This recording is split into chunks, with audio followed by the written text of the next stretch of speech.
ঘুম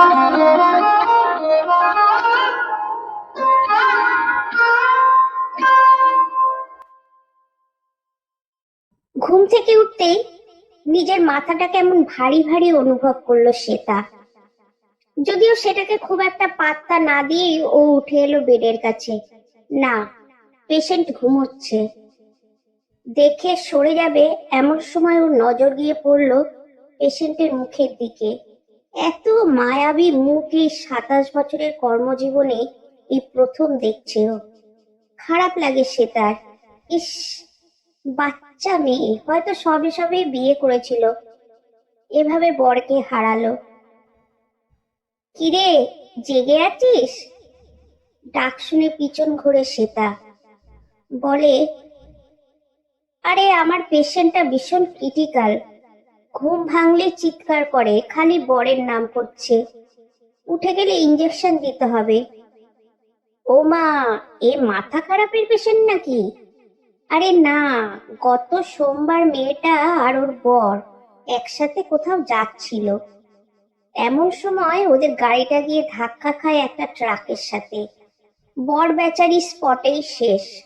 মেয়েটাও মরে যেত যদি না সঠিক সময় ওকে হাসপাতালে নিয়ে আসা হতো। এখন এমনি ঠিক আছে, শুধু জ্ঞান হলেই পাগলের মতো বরের নাম করছে, আর এমন সব ছেঁড়া ছেঁড়া কথা বলছে যার কোনো মাথা মুন্ডুই নেই। আহারে, শখটা নিতে পারিনি বেচারা। হ্যাঁ, তাছাড়া এই তোর পেশেন্টের জ্ঞান ফিরছে।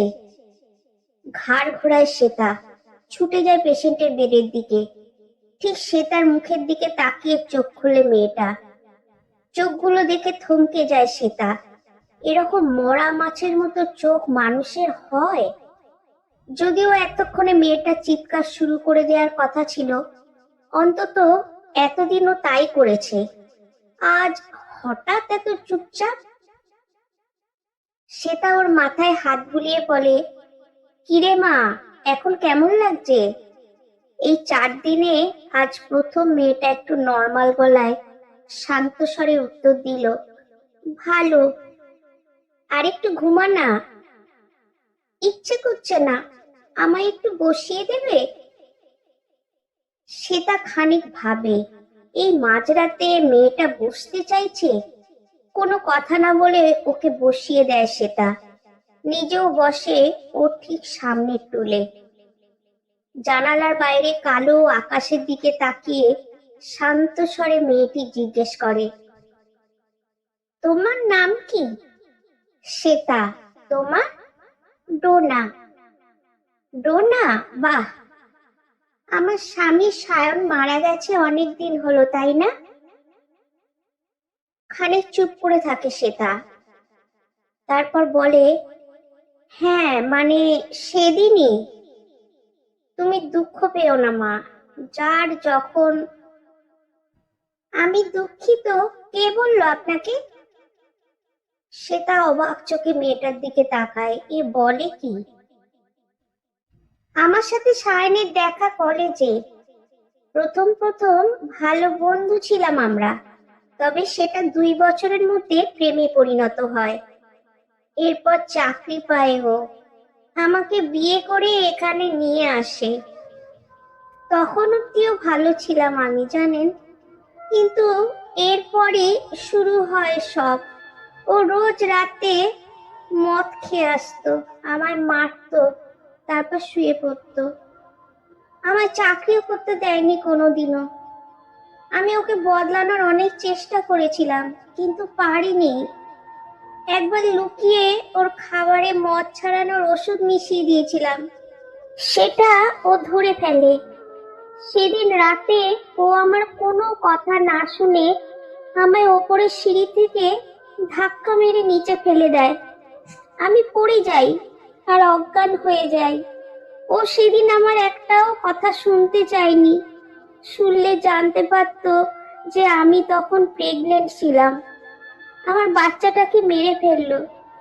সেদিনই ঠিক করি, আর না, আর ছাড়বো না ওকে আমি।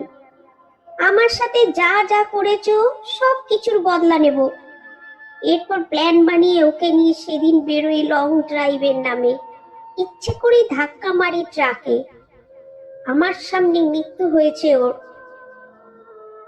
শ্বেতা এতক্ষণ চুপ করে শুনছিল সবটা। এবার বলে, কিন্তু এতে তো তুমিও মরে যেতে পারতে। আমি সেটাই চেয়েছিলাম জানেন। আমি বেঁচে কি করব? এখন বাঁচলে ওই পাষণ্ডের বিধবা হিসেবে আমায় থাকতে হবে। আমি ওভাবে থাকবো না। আমি মরে যাব। আমি মরে যাব, দেখবেন। আমি কথাগুলো বলতে বলতেই উত্তেজিত হয়ে পড়ে ডোনা।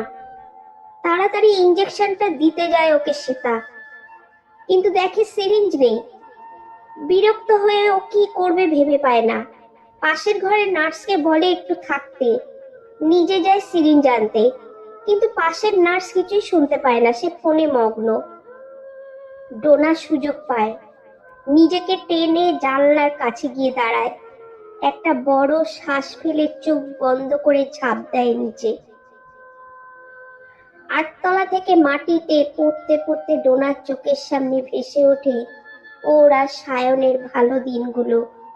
ওদের আইসক্রিম খাওয়ার দিনগুলো, লাইব্রেরিতে চুমো খাওয়ার দিনগুলো, আর ওদের সাইকেল ডেটগুলো। সব আস্তে আস্তে ঝাপসা হয়ে যায় ওর চোখের সামনে।